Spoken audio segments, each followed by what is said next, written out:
क्या आपको लगता है कि आपकी जिंदगी बस एक इत्तेफाक है? नहीं, ये एक गहरी सुनियोजित योजना थी। आपका जन्म, आपका परिवार, आपकी सफलताएं, सब कुछ आपने खुद चुना था, इस दुनिया में आने से बहुत पहले। हाँ, आपने सही सुना, आपने अपनी हर खुशी, हर गम, हर रिश्ते का चुनाव खुद किया था। लेकिन कैसे और क्यों? एक ऐसी अदृश्य दुनिया में जहां समय रुक जाता है, जहां आत्मा अपने अगले जन्म की कहानी खुद लिखती है, वहीं ये फैसले ले जाते हैं। आज हम उस रहस्य का पर्दा उठाएंगे जिसे सदियों से वेदों, उपनिषदों, बुद्ध, सूफी संतों और गुप्त ज्ञान में छुपा कर रखा गया है। अगर आप तैयार हैं तो इस यात्रा में हमारे साथ अंत तक बने रहिए, क्योंकि आज आप खुद को वैसे देखेंगे जैसे पहले कभी नहीं देखा था।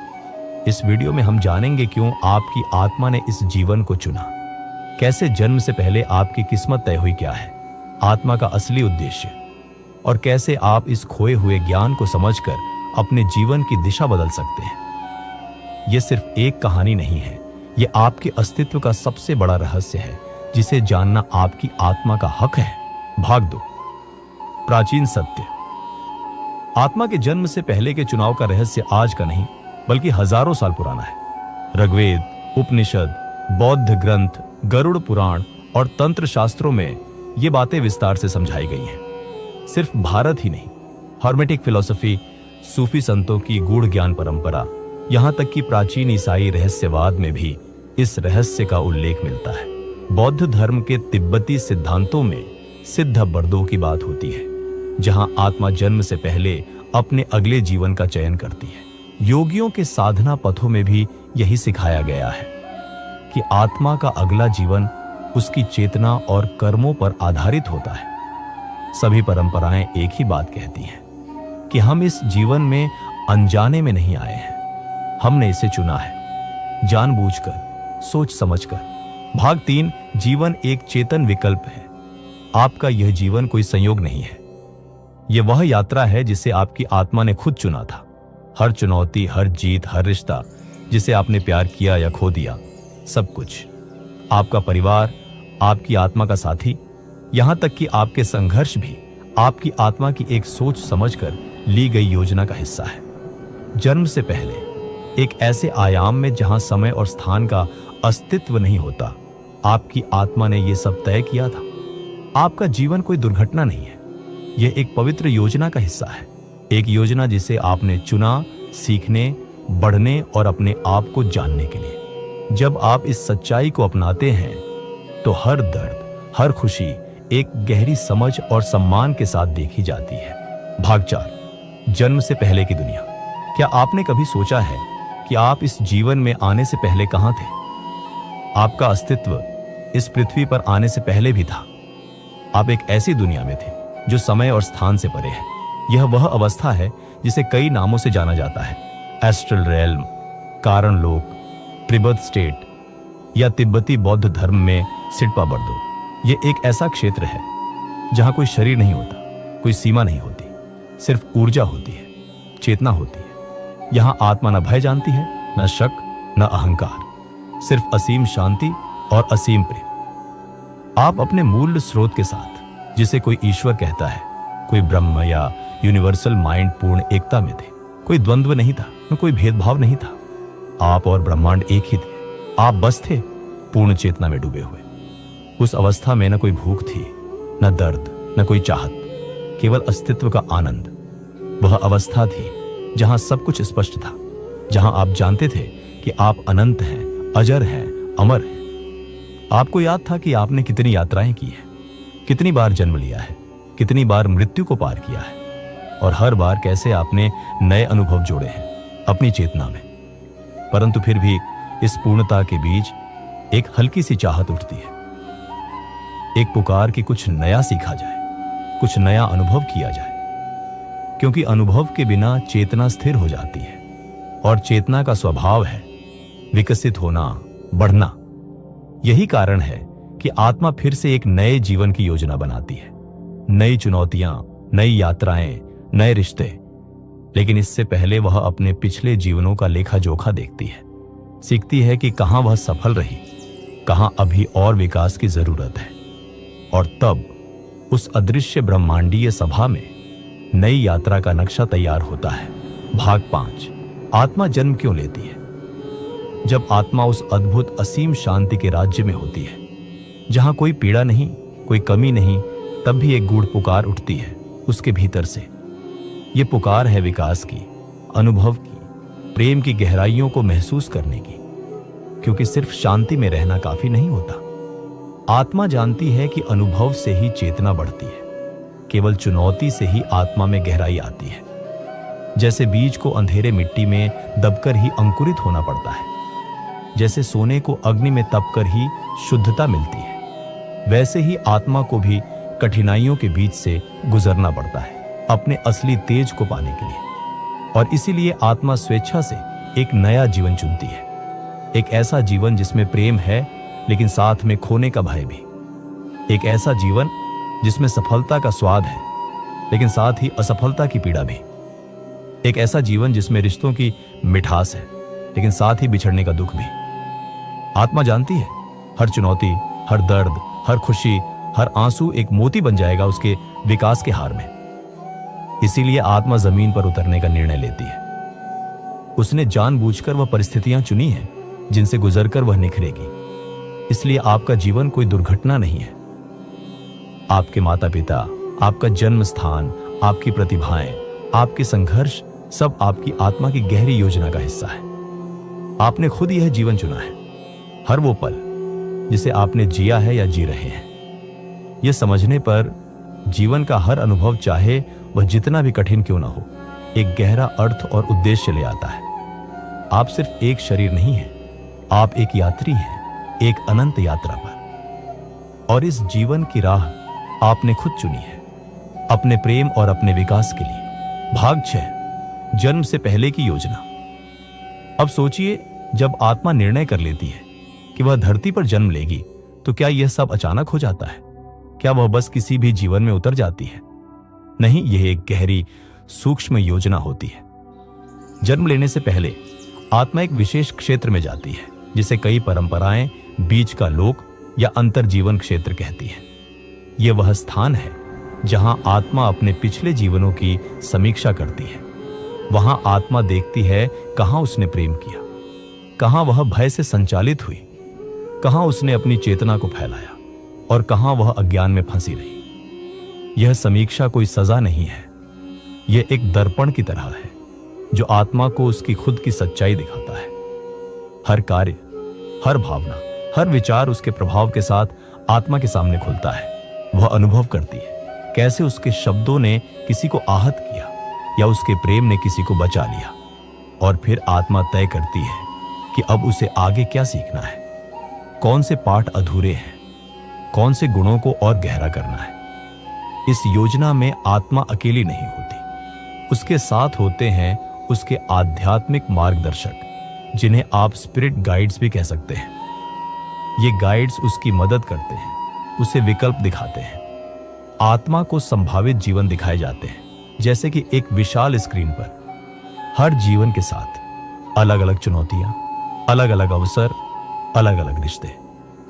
आत्मा महसूस करती है किस जीवन से उसे सबसे ज्यादा विकास मिलेगा। फिर वह चुनती है अपने माता पिता, परिवार की स्थिति, देश, संस्कृति, समय, यहां तक कि विशेष प्रतिभाएं और चुनौतियां भी। हां, आपने अपनी शक्तियां भी चुनी और अपनी कमजोरियां भी। आपने तय किया कि किस बीमारी से जूझना होगा, किस दुख से गुजरना पड़ेगा, किस प्रेम को अनुभव करना होगा, क्योंकि हर अनुभव आपकी आत्मा को मांझने वाला था। लेकिन याद रखिए, यह योजना लोहे की दीवार नहीं थी। यह एक ब्लूप्रिंट था जिसमें विकल्प थे, संभावनाएं थी। आपके पास हमेशा स्वतंत्र इच्छा थी। आपकी आत्मा ने वह सबसे सुंदर खेल चुना था, जहां हर चाल, हर चुनौती उसके विकास का एक उपहार बनने वाली थी। अब सोचिए, जब भी आपको लगे कि जीवन अन्यायपूर्ण है, कि कोई दुख व्यर्थ है, तो याद रखिए, यह सब एक बड़ी गहरी योजना का हिस्सा है, जिसे आपने खुद अपनी आत्मा से चुना था। भाग 7, कर्म का महत्व। अब बात करते हैं एक गहरे नियम की, जो हर आत्मा की यात्रा को दिशा देता है। यह नियम है कर्म का नियम। कर्म का अर्थ क्या है? बहुत सरल भाषा में कहें तो हर कार्य, हर भावना, हर सोच एक ऊर्जा बनाती है। यह ऊर्जा कभी नष्ट नहीं होती। यह लौटकर आती है, कभी इस जीवन में, कभी अगले में, गहरी आवाज में। जैसे बीज बोने से वैसा ही फल आता है, वैसे ही हर कर्म अपना परिणाम साथ लेकर आता है। अगर आपने प्रेम का बीज बोया तो प्रेम की फसल पाई। अगर आपने घृणा का बीज बोया तो पीड़ा की फसल मिली। लेकिन ध्यान दीजिए, कर्म कोई सजा नहीं है, यह सिर्फ सिखाने का तरीका है। कर्म एक शिक्षक है जो आत्मा को उसके हर क्रिया के असर का अनुभव कराता है, ताकि वह समझ सके कैसा बनना है और क्या छोड़ना है। आपका वर्तमान जीवन आपकी पिछली यात्राओं का प्रतिबिंब है। कुछ घटनाएं जो आपको समझ नहीं आती, वे पुराने कर्मों के फल हो सकते हैं। कभी आपने किसी का सहारा बना था, आज कोई आपके लिए बनता है। कभी किसी के दिल को तोड़ा था, आज आप खुद टूटने का दर्द महसूस करते हैं। ध्यान दीजिए, इसका मतलब ये नहीं कि आप पीड़ित हैं, बल्कि आप एक सच्चे योद्धा हैं जो सीख रहा है, बढ़ रहा है। कर्म दो स्तर पर काम करता है।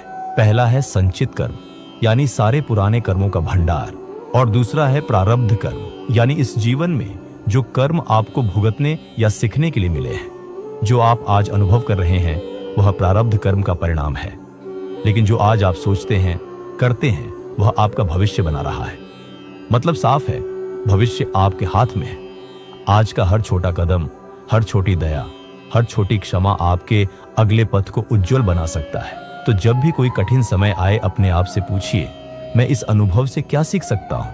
क्योंकि सच्चा ज्ञान कष्टों को भी वरदान में बदल सकता है। कर्म एक जंजीर नहीं है, यह एक सीढ़ी है जिस पर चढ़कर आत्मा खुद को पूर्णता तक ले जाती है। भाग 8, आत्मिक अनुबंध और आत्मा समूह। अब जरा सोचिए, क्या यह संभव है कि आपके जीवन में जो भी लोग आए हैं, उनसे आपकी मुलाकात एक संयोग नहीं, बल्कि एक पूर्व निर्धारित योजना का हिस्सा हो? जी हां, यह सच्चाई है। हम जन्म से पहले कुछ आत्माओं के साथ आत्मिक अनुबंध करते हैं। यह अनुबंध सीखने, बढ़ने और विकसित होने के लिए किए जाते हैं। आपके माता पिता, आपके मित्र, आपके प्रेमी, यहां तक कि वे लोग भी जिन्होंने आपको दुख पहुंचाया, सबके साथ कोई ना कोई गहरा आत्मिक समझौता होता है। कुछ आत्माएं आपका सहारा बनती है, कुछ आपको चुनौती देती है, कभी सिखाने के लिए प्रेम देती है तो कभी कठोर सबक भी। लेकिन जान लीजिए, हर मुलाकात का एक उद्देश्य है। कभी कभी कोई आत्मा कठिन भूमिका निभाती है ताकि आप क्षमा करना सीख सकें या अपनी शक्ति पहचान सकें। हम आत्माएं समूहों में यात्रा करती हैं, इन्हें कहते हैं आत्मा समूह। एक ही आत्मा समूह में हम कई जन्मों तक एक दूसरे के साथ रहते हैं, कभी माँ बनकर, कभी भाई बनकर, कभी मित्र, प्रेमी या यहाँ तक कि शत्रु बनकर। हर बार अलग भूमिका, लेकिन एक ही लक्ष्य, सीखना और विकास करना।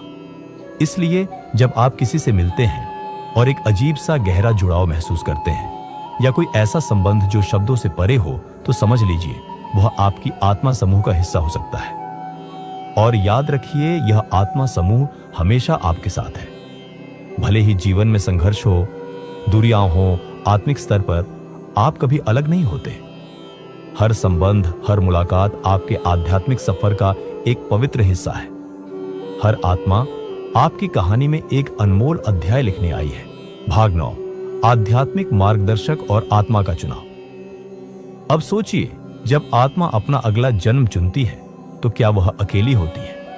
नहीं, इस पवित्र प्रक्रिया में आत्मा के साथ होते हैं उसके आध्यात्मिक मार्गदर्शक। ये मार्गदर्शक बड़ी प्रेमपूर्ण ऊर्जा वाले दिव्य प्राणी होते हैं, जिनका एकमात्र उद्देश्य है आपकी आत्मा को रास्ता दिखाना।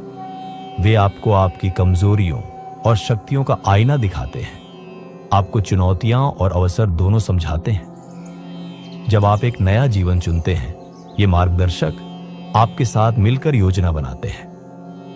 वे आपको आपकी पिछली यात्रा याद दिलाते हैं, आपके अधूरे सबक, आपकी उपलब्धियां। वे आपको बताते हैं कि कहां और किस अनुभव की जरूरत है। लेकिन अंतिम निर्णय हमेशा आपकी आत्मा का ही होता है। कोई आपको मजबूर नहीं करता, कोई आपको सजा नहीं देता। आप अपनी अगली यात्रा खुद अपने विकास की प्यास से चुनते हैं। आध्यात्मिक मार्गदर्शक केवल सलाहकार होते हैं, जैसे एक प्रेमपूर्ण शिक्षक जो मार्ग दिखाता है, लेकिन चलना आपको ही पड़ता है। और जब आप पृथ्वी पर जन्म लेते हैं तो ये मार्गदर्शक अदृश्य रहते हुए भी आपकी आत्मा के बहुत पास होते हैं। वे संकेतों के जरिए, सपनों के जरिए, अचानक आने वाली समझदारी के जरिए आपका मार्गदर्शन करते रहते हैं। जब कभी जीवन कठिन लगे या राह धुंधली लगे, याद रखिए आप कभी अकेले नहीं हैं। आपके साथ हैं आपके आध्यात्मिक साथी। बस जरूरत है उनकी फुसफुसाहट को सुनने की, अपने दिल की आवाज को पहचानने की। आप एक दिव्य टीम के साथ आए हैं जो हर पल आपके पीछे खड़ी है। भाग 10, स्वतंत्र इच्छा, फ्री विल। अब एक और गहरी सच्चाई को जानिए। भले ही आपकी आत्मा ने इस जीवन की योजना बनाई हो, फिर भी आपको मिली है स्वतंत्र इच्छा। हां, आपके जीवन का ब्लूप्रिंट बना है, लेकिन रास्ता तय करना हमेशा आपके हाथ में है। हर मोड़ पर, हर फैसले पर आपके पास होता है चुनाव का अधिकार। आप चुन सकते हैं कठिनाइयों से डरकर भागना या उनका सामना कर सीखना। आप चुन सकते हैं क्रोध और घृणा में फंसना या क्षमा और प्रेम का मार्ग अपनाना। आपका व्यवहार, आपके निर्णय ही तय करते हैं आप अपने लिए बनाई गई योजना को कैसे निभाते हैं। कभी कभी कोई सीख आप जल्दी समझ लेते हैं तो जीवन आसान हो जाता है। कभी कभी अहंकार या डर के कारण सीख को टालते हैं तो जीवन और चुनौतीपूर्ण बन जाता है। यही कारण है कि कोई भी भविष्यवाणी, कोई भी जन्मपत्री आपके पूरे जीवन को पूरी तरह नहीं बता सकती, क्योंकि हर पल आप अपनी नई संभावनाएं गढ़ रहे हैं। यही है आत्मा का असली खेल, योजना बनाना और फिर स्वतंत्र इच्छा से उसे जीवंत करना। आपका भविष्य पत्थर पर लिखी कहानी नहीं है। यह एक प्रवाह है जिसे आप अपने विचारों, भावनाओं और कर्मों से आकार देते हैं। हर बार जब आप प्रेम चुनते हैं, हर बार जब आप माफी चुनते हैं, हर बार जब आप साहस चुनते हैं, आप अपने जीवन को नई ऊंचाइयों पर ले जाते हैं। तो अगली बार जब जिंदगी आपको किसी मोड़ पर खड़ा करे, याद रखिए चुनाव आपका है। आप निर्माता हैं अपने भाग्य के, अपनी कहानी के, और यही आपकी सबसे बड़ी शक्ति है, स्वतंत्र इच्छा। भाग 11, भूलने का पर्दा, वेल ऑफ फॉरगेटिंग। तो अगर आत्मा ने सब कुछ पहले से तय कर लिया तो हमें यह सब याद क्यों नहीं रहता? क्योंकि जन्म लेते समय हम सबके ऊपर डाला जाता है भूलने का पर्दा। यह पर्दा हमें भुला देता है हमारी पिछली जिंदगियां, हमारी बनाई गई योजना, हमारा असली दिव्य स्वरूप। यह भूलना कोई सजा नहीं है, यह एक वरदान है। अगर आप सब कुछ याद रखते तो क्या आप सच में सीख पाते?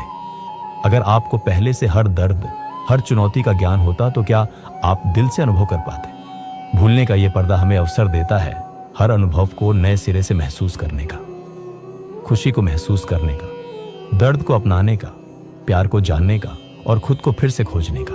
यही है जीवन की सुंदरता कि हम खोते हैं, भटकते हैं, गिरते हैं और फिर उठते हैं। इस भूलने के पर्दे के बावजूद आत्मा के संकेत हमेशा हमारे साथ होते हैं।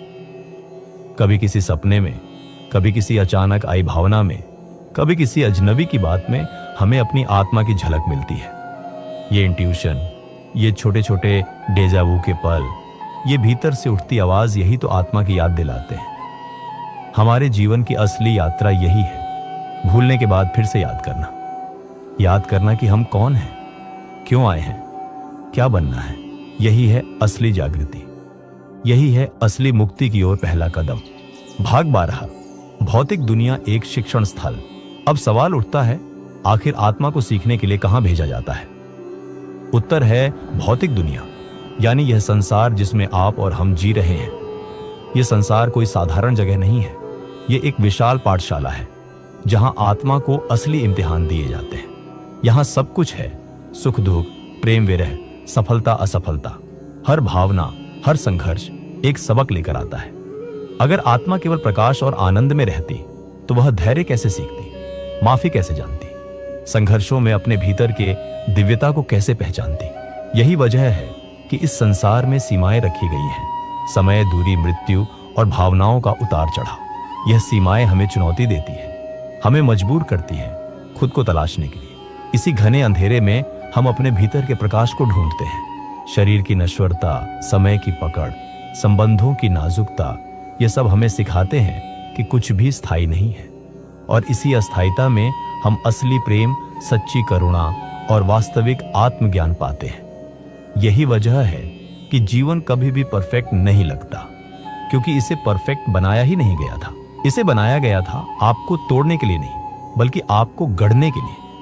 प्रत्येक कठिनाई एक दरवाजा है, हर आंसू एक शिक्षा है, हर बिछड़ाव एक नया मोड़ है। और जब आप इस नजरिए से देखना शुरू करते हैं तो हर पल, हर अनुभव एक वरदान बन जाता है। भौतिक संसार आत्मा के विकास का सबसे सुंदर, सबसे चुनौतीपूर्ण और सबसे जरूरी मंच है। भाग 13, मृत्यु के बाद। तो जब शरीर समाप्त हो जाता है, क्या कहानी वहीं खत्म हो जाती है? नहीं, ये तो एक नए अध्याय की शुरुआत होती है। मृत्यु के बाद आत्मा एक विशेष अवस्था में प्रवेश करती है, जिसे कहते हैं इंटर लाइफ, या मृत्यु के बीच की दुनिया। यह एक ऐसा स्थान है जहां न शरीर है, न समय, सिर्फ चेतना है।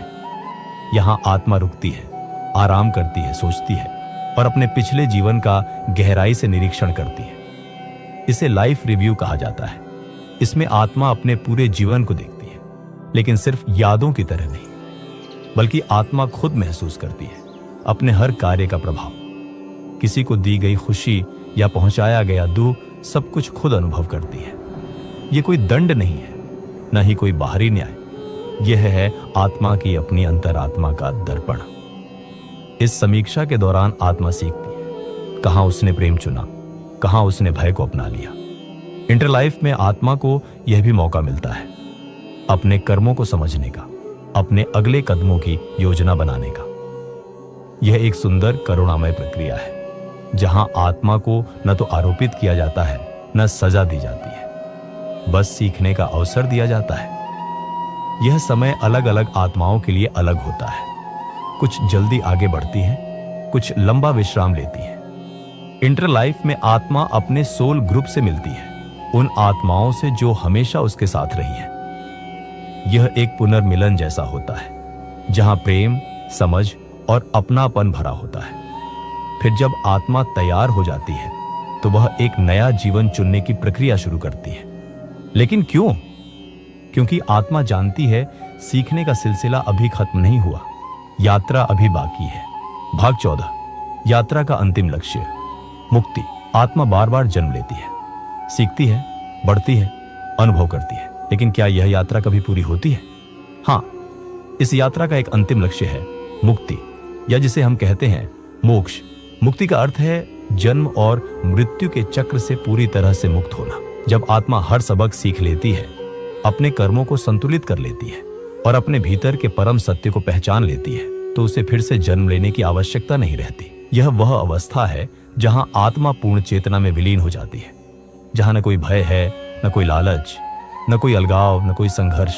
यह एक ऐसी शांति है जो शब्दों से परे है। मुक्ति को अलग अलग परंपराओं में अलग अलग नामों से जाना जाता है। हिंदू धर्म में मोक्ष, बौद्ध धर्म में निर्वाण और अन्य परंपराओं में आत्म साक्षात्कार, जागृति या मुक्ति। मुक्ति कोई भागने की प्रक्रिया नहीं है, यह जीवन को पूरी तरह स्वीकार कर हर बंधन से ऊपर उठने की कला है।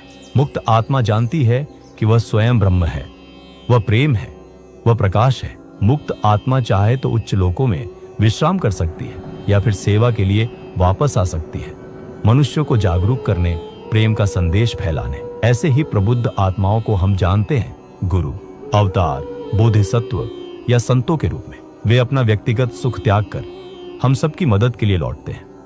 उनका एक ही संदेश होता है, तुम वही हो जिसे तुम खोज रहे हो। प्रेम ही सत्य है। जागो, याद करो कि तुम कौन हो। और इसीलिए आत्मा की सबसे महान यात्रा है अपने दिव्य स्वभाव को पहचानना और फिर उस पहचान में पूरी तरह से जीना। अगर इस यात्रा ने आपके दिल को छुआ है, अगर आप भी महसूस करते हैं कि आप सिर्फ एक शरीर नहीं बल्कि एक अनंत आत्मा है, तो नीचे कमेंट में एक शब्द जरूर लिखिए, जागृति। हाँ, सिर्फ जागृति लिखिए, क्योंकि जब आप यह शब्द लिखते हैं तो आप अपने भीतर की शक्ति को पहचानते हैं और एक नई शुरुआत करते हैं। यह चैनल सिर्फ एक YouTube चैनल नहीं है, यह एक आंदोलन है, एक परिवार है उन आत्माओं का जो जाग रहे हैं, जो सच को जानना चाहते हैं। अगर आप इस परिवार का हिस्सा बनना चाहते हैं तो चैनल को सब्सक्राइब करें और इस ज्ञान को अपने दोस्तों और अपनों तक शेयर करें। हर शेयर, हर सब्सक्रिप्शन हमारी सामूहिक चेतना को और मजबूत करेगा। यहीं से एक नई सुबह की शुरुआत होगी।